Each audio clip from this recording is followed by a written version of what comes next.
Pro Group Management, workers' comp that works for you.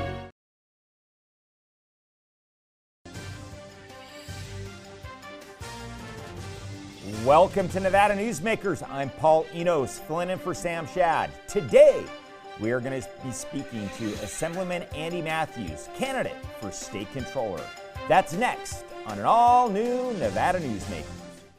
Ahern Rentals began as Signal gas station on Las Vegas Boulevard. Founder John Ahern grew the business by offering rentals. His son Don built on John's legacy, growing Ahern Rentals into the largest independently owned American rental company with 89 locations in 30 states. Don also brought his experience and vision to equipment manufacturing with Extreme Manufacturing and Snorkel. Today, Ahern Rentals continues to bring its family values to a new generation. Learn more at ahern.com. I'm here at the Carson Valley Inn in Minden with Joey Whitaker. Entertainment here at the Carson Valley Inn is extraordinary. Yeah, super proud of the TJ's Corral, our outdoor venue, about 1,500 seats. We've had first-class entertainment out there. We've had Merle Haggard, we've had Chris Young, we've had Lee Bryce a couple times, we've had Pat Benatar, Joan Jett, who's in the Hall of Fame. We're real proud out there, and it's just a great time. Watch CarsonValleyInn.com and grab those tickets early. It's not a long way to get away to the Carson Valley Inn. Pro Group Management offers workers' comp services to a growing number of industries. As businesses grow and change with the times, the need for a solid workers' comp program must be flexible and up to date. The evolving nature of regulations can make staying ahead of complex tasks challenging. But Pro Group Management simplifies the work so your industry can move forward and succeed. Pro Group Management, workers' comp that works for you. Nevada Newsmakers Studio is located at the headquarters of the Nevada Trucking Association. Motion and purpose are a truck's greatest virtue. This is Nevada Newsmakers with host Sam Shad, a no-holds-barred political forum. Now, from the Nevada Newsmakers broadcast headquarters, here is Sam Shad. Welcome back to Nevada Newsmakers. We are here with Assemblyman Andy Matthews from Assembly District 37 down in Las Vegas, who is also running for state controller. Now, full disclosure, Andy is a friend of mine. Got to know him over the years when he was president of the Nevada Policy Research Institute. We worked together on Morning in Nevada PAC, so got those disclosures out of the way. So, Andy, let me just ask you a question. As somebody who has, been following this kind of from, outside the process like me, and what I mean, you're in the process, but you're not the guy actually, pushing the red or green button. Why did you decide to make that transition? And is there anything that surprised you when you made that jump? Well, first of all, thank you so much for having me on. It is good to see you, as always. And, as you said, I spent a number of years advocating for reform and change from the outside in my role at MPRI. And, we had some real successes there. But one of the things that I came to learn, and this was only reinforced when I actually got to the legislature, is that changing the process, changing sort of the mindset that really permeates Carson City is difficult. And, I would oftentimes get hopeful about some of the opportunities for some meaningful change in the direction we needed. And then, like so many of us who sort of believe in liberty and limited government, there were a lot of those disappointments. And I finally came to sort of a conclusion that, look, if we're going to really change policy in our state, maybe we need to change policymakers.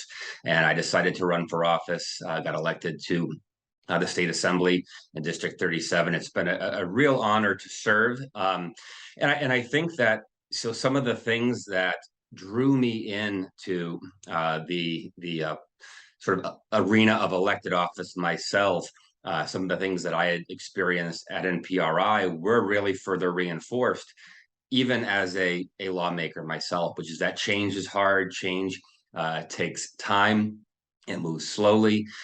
There's that, what I call sort of institutional inertia that really resists reform from the outside or even from the inside, coming from someone who's kind of seen things from the outside. And there are certain narratives that have built over the years here in our state in the political and policy making spheres that are really difficult to crack through. Doesn't mean you don't push for it. Doesn't mean you can't have successes, but it does take patience. It takes time, and even if you lose a battle in the near term, you need to look for opportunities to make progress in the right direction, and sometimes pull those minor victories out of the larger battle and see how you can build on them. So that probably more than anything is what I've learned, is that change really does come only slowly, but it does take that perseverance, that determination, because what we're talking about ultimately is the long term and the future of our state. And you've got to resist, I think, the tendency maybe to get frustrated when things don't happen overnight. So you talk about some of those narratives that are there and some of that inertia. What were some of those most difficult things to kind of push back on? Well, I think the biggest narrative and the strongest one, even though I believe it's a false one, that's been dominant here in the state, and again, at least in the political world, is this idea that the way to improve the quality of life here, be it in education or in healthcare or other areas, is to simply raise taxes and spend more public dollars, on these things. Back at MPRI, one of the things that we did that I think was most valuable was to really study in an in-depth way the impact of state spending in some of these areas. And what we found, just for one example, in the education realm, which is where I think we see this narrative the most, or hear this narrative the most, is that okay, we've got to keep raising taxes, spend more on education. That's how quality and student achievement is going to improve. But what we found, simply by looking at the numbers, is that if you track state spending on the public K through 12 education system going back 60 years, and you adjust for inflation, adjust for the increase in population, we've tripled spending on a per pupil basis. And I don't think anybody would argue that, with a straight face, that we've had the kind of results that one would expect from that. Yet that narrative, Paul, Nevada's education system is struggling. It must be because it's underfunded.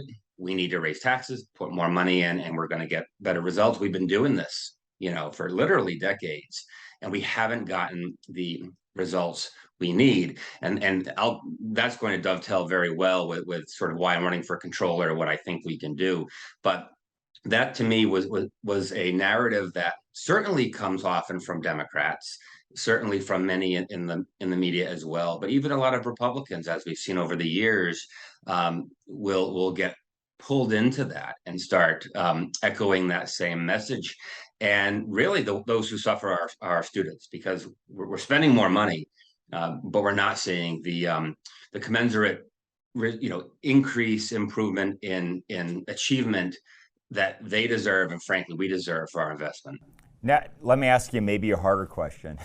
Was there anything positive, in terms of this that you learned deciding to run for elected office? Well, what I did learn, this really is an amazing state, and when you get in there and you have the honor of serving, and it really is an honor to do it, and you get to meet with your fellow legislators from all corners of Nevada. It really is an amazing experience to do that. And I do want to acknowledge that even though there are intense, at times disagreements on policy, even on the other side of the aisle, there are some really good people there. Those who I had the chance to get to know over the course of last year's legislative session, and even in the interim, who I've built good relationships with. And even though there is that strong disagreement, we're very passionate about where we are, and we're not always on the same page.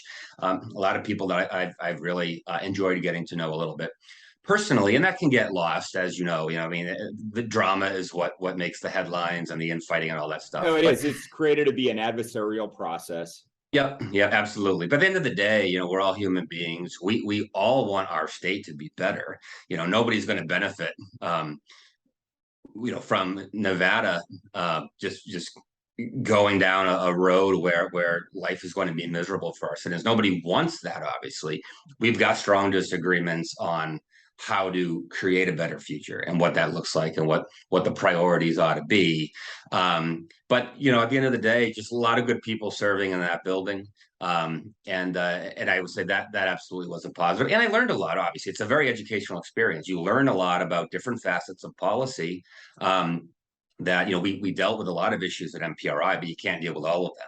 And you get to the legislature, and you're literally dealing with everything that the legislative branch of our state takes up. And so you can't help but learn a lot through that process. And there's a lot of enjoyment in that as well.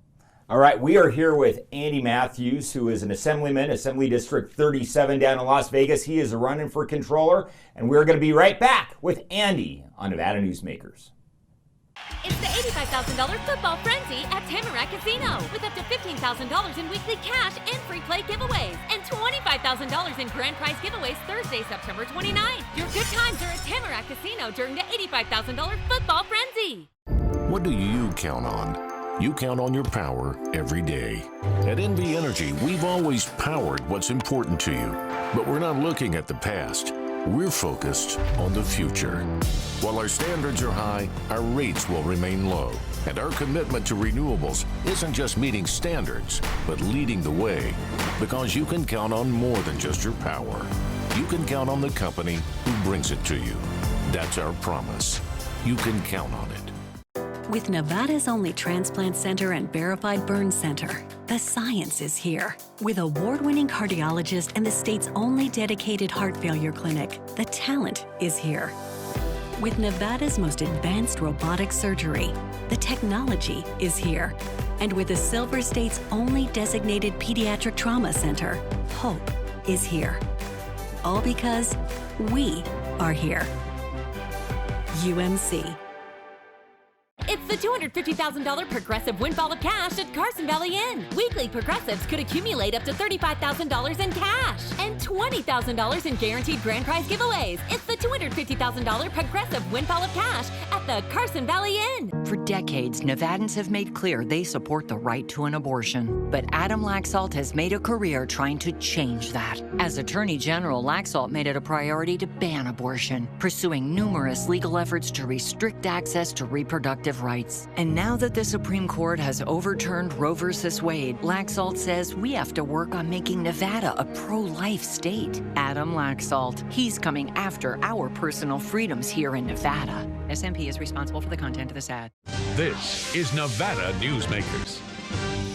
Welcome back on Nevada Newsmakers. We are here with Andy Matthews, an assemblyman, Las Vegas District 37, or Nevada Assembly District 37 down in Las Vegas. He is running for state controller. So, Andy, you're in the legislative branch now where you actually do have that ability to press a red or green button to affect policy change that way. But you're running for an executive branch office, which is traditionally and typically a lot more ministerial. You don't have that policy say. Why do you want to make that jump? Well, I've always said, Paul, that I will always do what I think I need to be doing to best advance the principles that I believe in. And I've enjoyed being able to try to do that as a member of the assembly. But I really believe that the best way I can do that going forward is our next state controller. And I'll talk a little bit about why that is. But first, I want to talk a little bit about, what the controller's office is, because I think a lot of people who follow state government here would probably readily acknowledge it's one of the lower profile, statewide offices, but it's a very important one. Basically, you serve as the state's chief fiscal officer, you administer the state's accounting system, you process transactions on the state's behalf, and you do some other important things as well. You're involved with debt collection. Transportation board. Yep, absolutely. Yep, for sure. One of the things that the state controller has the ability to do, and I think this is why I'm sort of a very good fit for this office, is you can do a lot in the realm of government transparency. You don't get to decide where the money is being spent or how it's being spent, but you know where it's being spent because you basically manage the state's checkbook. And that gives you a really unique insight into how and where our tax dollars are being spent. And my background as president of the Nevada Policy Research Institute, like I said, I think makes me very well qualified for this, because government transparency was a big part of what we did. I've always been a champion for transparency, and the reasoning behind it is very simple. We're talking about state spending, we're talking about our money, the taxpayers' money, and we deserve to know what the state is doing with it.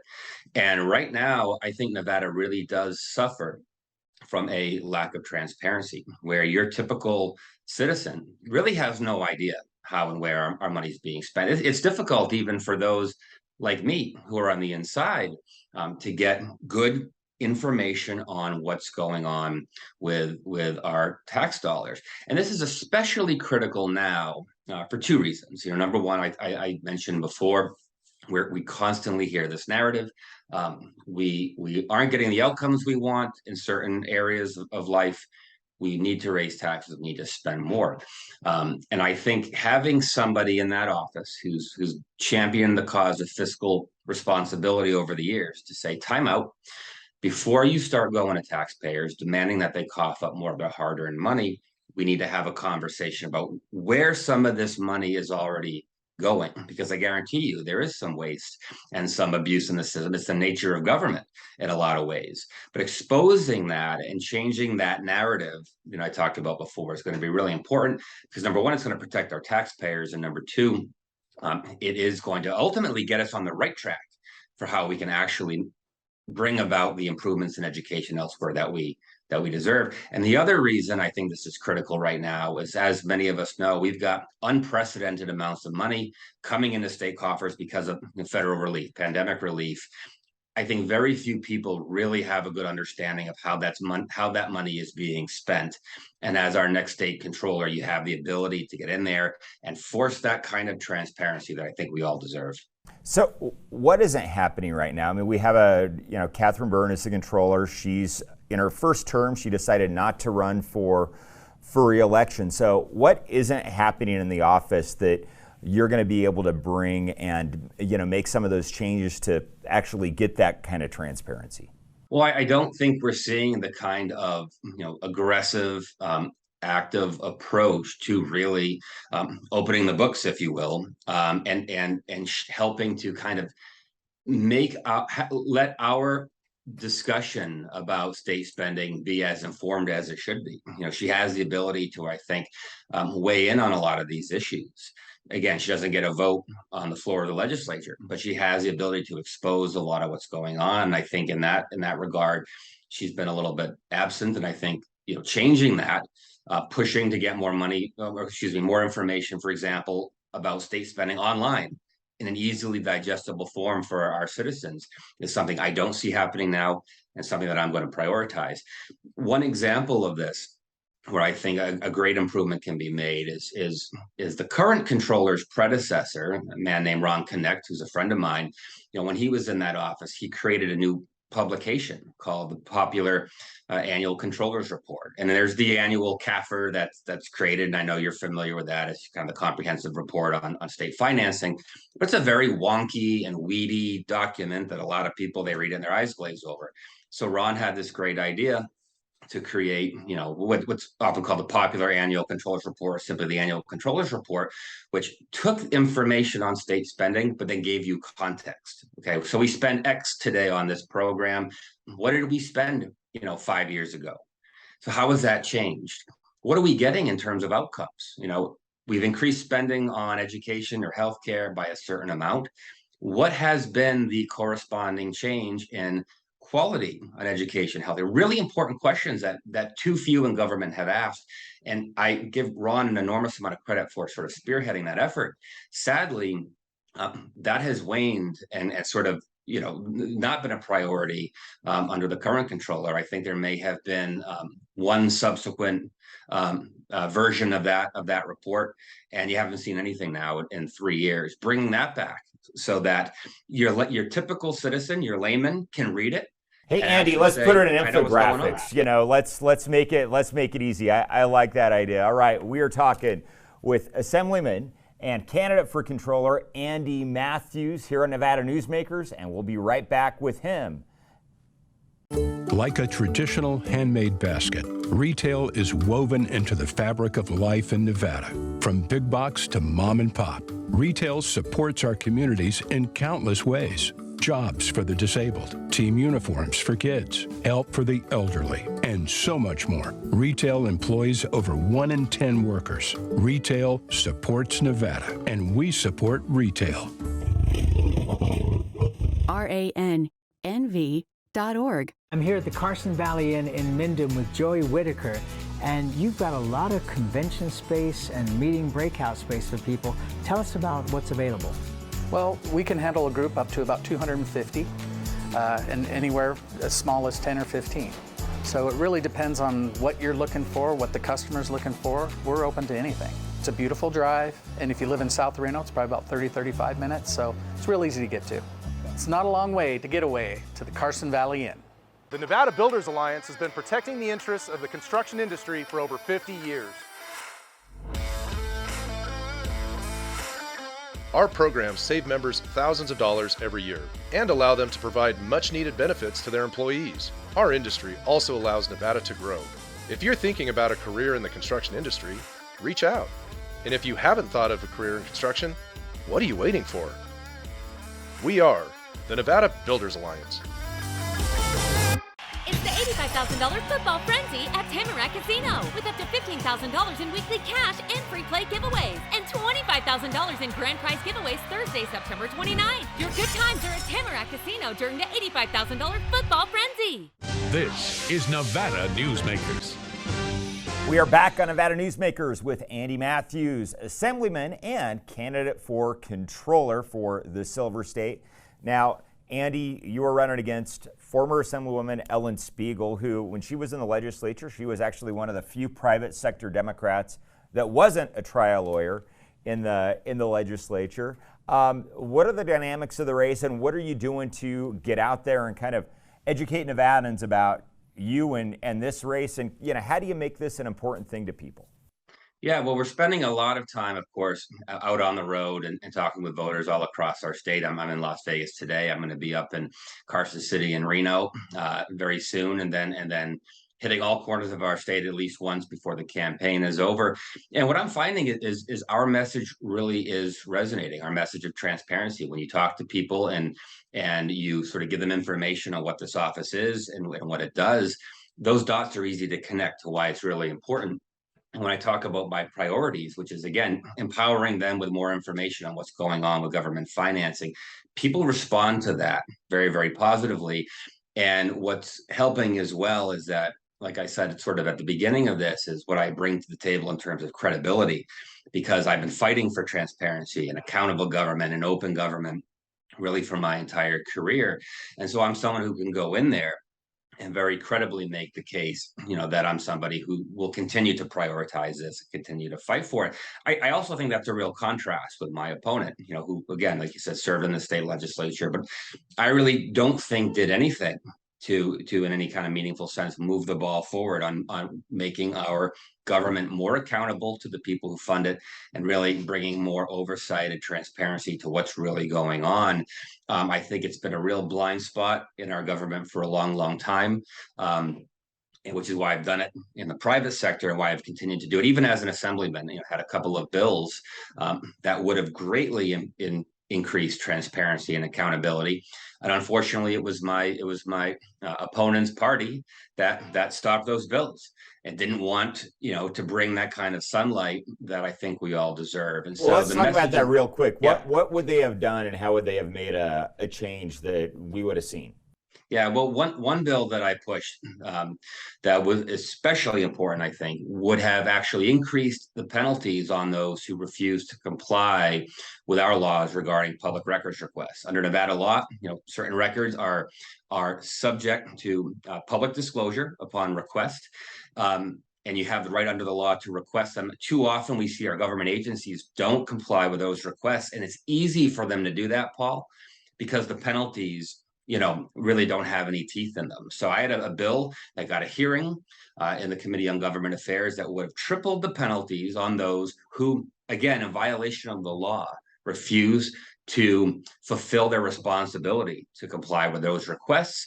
We had some really good momentum. A number of our media outlets here in the state actually weighed in heavily in support of those of that bill, and unfortunately, it never got a vote in that committee. I'll let people speculate as to why that may be, but I'm proud that we were able to start a conversation there, one we're going to continue. But again, it gets back to, this is very, very important to me. This idea of bringing more oversight, more accountability, more transparency. I've been doing it my whole adult life. We're going to continue that when I'm next controller. And Andy, I think that's where we're going to have to leave it real quick. Where can folks go to find out more? Yes, thank you. The website is andyfornevada.com. That's Andy, F-O-R, spelled out, Nevada.com. And there people can get information on how to follow me on social media, etc. And lots of other information on how to get involved and support my campaign. So I'd be honored for any of your viewers who are willing to check that out. All right. Hey, Andy, thank you very much. We're going to be right back on Nevada Newsmakers. Modern boutique Ahern Hotel and Events Center in Las Vegas. Host meetings and events on 2 floors. Stay in luxurious rooms and suites. Unlimited branding opportunities. Regional Italian cuisine by Chef Mark Segrisi. Flexible event spaces. Full buyout options. Visit ahernhotel.com today. Hi, I'm Renee Summer, our digital news anchor here at 7 at 7. Watch our streaming nonstop newscast immediately with your mobile phone. 7 at 7 is the new way for you to get every bit of local news you need in just 7 minutes. Breaking news, local neighborhood news, weather, and sports are just a click away. Reporters bring you all of what's happening in the Valley. From Roku, Amazon Fire, Apple TV, YouTube, and more. Get every bit of local news you need from the RJ and LVRJ.com. As you know, Reno is booming. Toll's development company is helping it grow with insightful design and development, building community with every project, adding beauty, adding excitement, emphasizing our shared humanity. Reno is becoming bigger. Toll's development is helping it become better, more livable, more enjoyable. To learn more, go to tollsdevelopment.com. tollsdevelopment.com. Early in the morning or throughout the night, professional truck drivers are on the job, serving you, safely moving freight that's crucial to our economy. From the oldest industries to our newest innovators, from the exotic to the everyday, trucks are everywhere, moving everything. Never afraid to embrace a future that makes Nevada and our nation stronger. Trucking moves America forward. Each day, the Children's Advocacy Alliance partners with leaders, legislators, and families across Nevada to improve children's health, education, economic well-being, and safety. We recognize Nevada will be no better than the state of its children. Be a part of this change. Be a supporter of the Children's Advocacy Alliance. For more information, go to caanv.org. Brian Culpa Photography was born in the rolling hills of Massachusetts, and now he can help you experience the stunning beauty of Nevada in a whole new way through the power of flight. Flying has always been a passion for Brian, and at Brian Culpa Photography, he can make your imagination soar. Brian has the creative mind and tools to tell your unique story. Experience the bird's eye view at brianculpaphotography.com. You can watch Nevada Newsmakers at nevadanewsmakers.com. We have an archive all the way back to 2005. Thanks for watching and listening.